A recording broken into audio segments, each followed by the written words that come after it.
Bonjour à toutes et à tous, bonjour à tous les suiveurs et à tous les inconditionnels de Grégoire Omnisport. Donc Gaïndé Ndiaye warul tiit warul ragal maa leen di béggee on va parler d'abord de l'actualité du football sénégalais. Ce sont les élections à la Fédération sénégalaise de football. Donc Augustin Senghor actuellement il s'entête pour rester à la tête de la fédération alors que le peuple ne veut plus d'Augustin Senghor. Le peuple lui soxlaatuñu Augustin Senghor te peuple lui ñoo tax football bi di dox. C'est le peuple qui est souverain.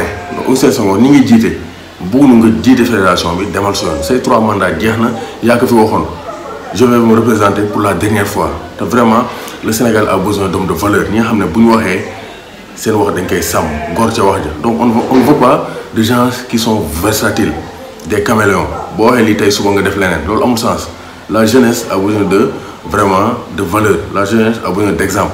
te sport dafa war a wane ay exemple ay valeur. Sport du ay caaxaan war ñu politiser suñu fédération bi. donc Augustin Senghor li la war a suul demal. On ne veut pas de ta candidature. D'autres Sénégalais peuvent gérer la fédération. Tu n'es pas le seul habilité ou bien capable de gérer la fédération. Un point, c'est tout. Non au 4e mandat.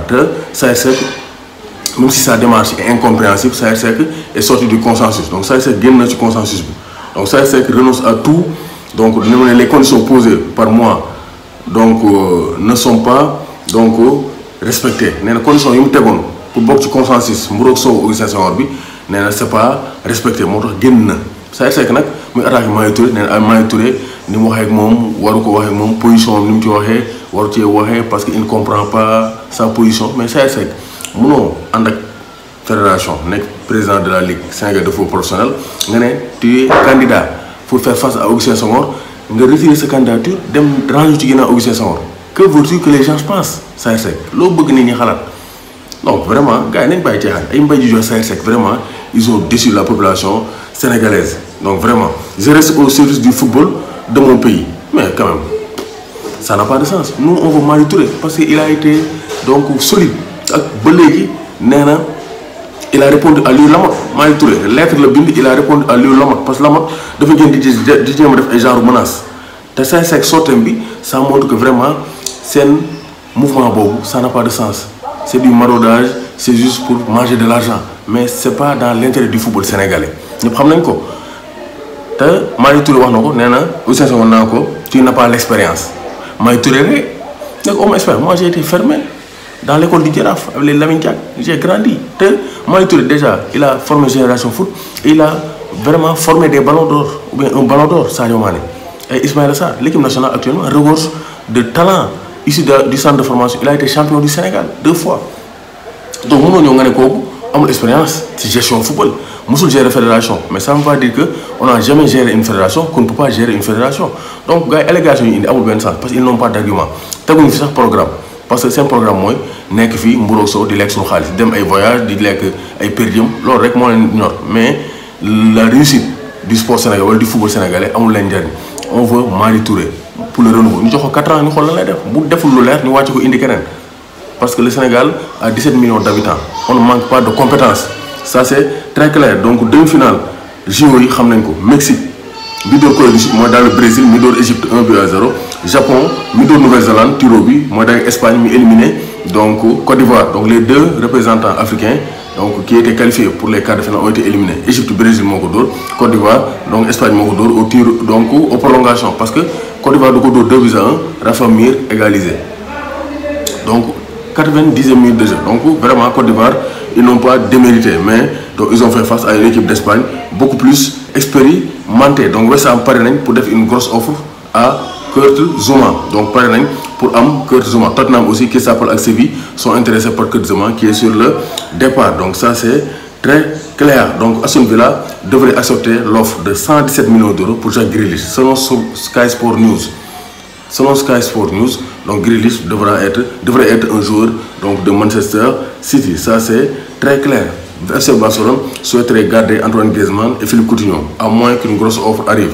Donc Barça actuellement xam nañ ne amuñu offre bu conséquente parce que prix yi ñuy tegal pour Griezmann ak Coutinho gars yi duñ ko fay moo tax ñuy envisager garder leen même bu leen garder aussi dañ koy sonal rek parce que ça sera compliqué de gérer ces 2 joueurs avec l'effectif donc que regorge le FC Barcelone. Donc voici les chiffres de l'arrivée de David Alaba au Real Madrid. Donc Alaba prime à la signature 17,7 millions d'euros moom moo ko moom parce qu'il est venu libre 5,2 pour son agent, Pini Zahavi, 6,3 millions d'euros pour son père et 19,5 salaire annuel. Alaba 19,5 millions d'euros de salaire annuel. Donc Alaba waxatul dara. Koulibaly nag moom moo waroon fula jéem a wut salaire yu baax jéem a wut challenge yu baax parce que toog Napoli c'est pas ambitieux pour Kalidou Koulibaly, ça c'est très clair. Donc gis nañu aussi Kylian Mbappé.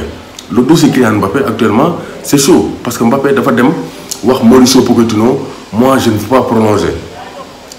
Loolu la ko wax, moi je ne veux pas prolonger.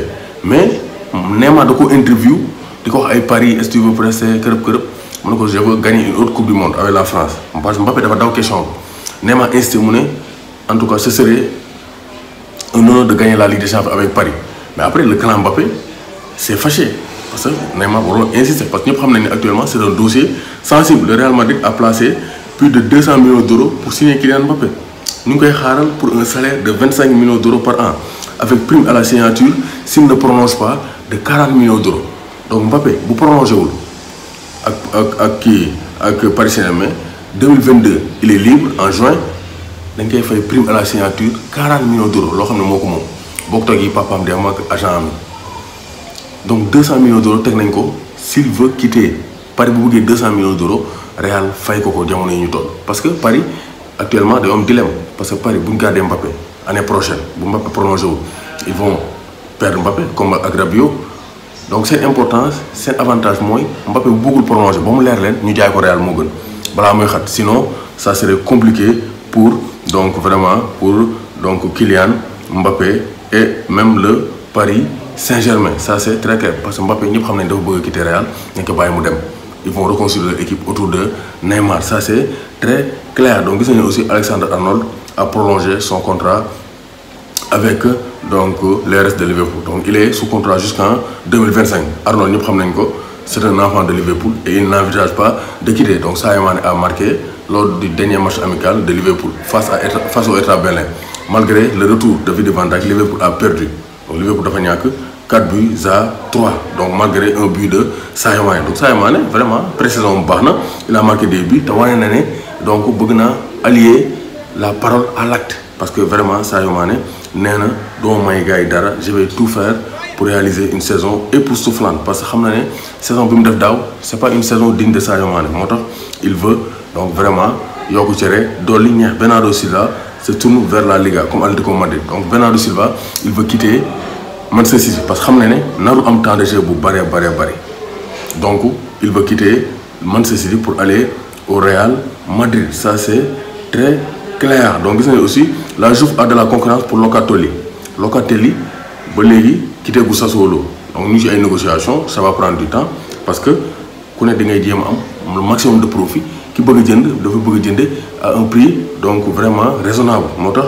Donc selon Sport Italia Barça aussi dugg nañ dans la danse pour Locatelli mais Barça ñoom amuñu xaalis ñoom dañuy ñëw di dugg ci dans la danse mais ils n'ont pas d'argent. Peut-être Laporta va faire un prêt pour essayer de gérer de faire la différence. Donc ça c'est très clair. Donc gis nañu aussi donc Piqué moom nee na nous attendons la prolongation de Messi. Messi actuellement ba léegi prolongé gul ba léegi Messi n'est pas un joueur du Barça il n'a pas encore prolongé du jour au lendemain Messi mën naa quitter mën naa signer beneen club. On a signé ça Casa Sport wala Dakar Sacré-Cœur wala Stade de Mbour. Donc moo tax mu ne on attend la donc signature de Lionel Messi liste pare nañ pour teg taawul bi 35 millions d'euros pour Adama Traoré mi nga xam ne Liverpool mu ngi koy coytu pour mën ko renforcer seen attaque mais waa Leeds United am nañ xaalis ils ont fait une bonne saison avec Marcelo Bielsa ils veulent Adama Traoré pour renforcer cette attaque parce que Adama Traoré il a atteint ses limites avec Wolverhampton. Donc ça c'est très clair. Donc gis nañu aussi trophée des champions bi ça sera demain trophée des champions entre Lille de Cheikh Niass face au Paris Saint-Germain de Gana Gueye et de Abdou Diallo. Donc ça sera le premier match officiel en France entre le vainqueur de la Coupe de France Paris Saint-Germain et le champion de France donc Lille. Donc ça sera un match à suivre donc demain inchallah. Saison football bi léegi mu ubbiwaat bientôt la CAN bientôt la Coupe du Monde 2022 bientôt les Jeux olympiques bu ngeen bëggee seetaan match yi sport bi. Télénovelas yi documentaires yi film yi séries yi lu ngeen bëgg dem leen abonné télé internet la télé de l'avenir avec sa tech méga IPTV 8000 chaînes à 39 500 l'année. Box bi dañ koy jaay avec donc 30 000 francs abonnement bi 39 500 muy 69 500 année bi yëpp ngay seetaan chaîne bu la neex dootoo fay dara boo amee Smart TV abonnement bi rek ngay jënd à 39 500 donc télé internet la da ngay wifi sa kër mu koy doxal donc c'est la télé de l'avenir. Vous abonnez sur Sartec Méga IPTV, contactez le 77 535 97 62 77 535 97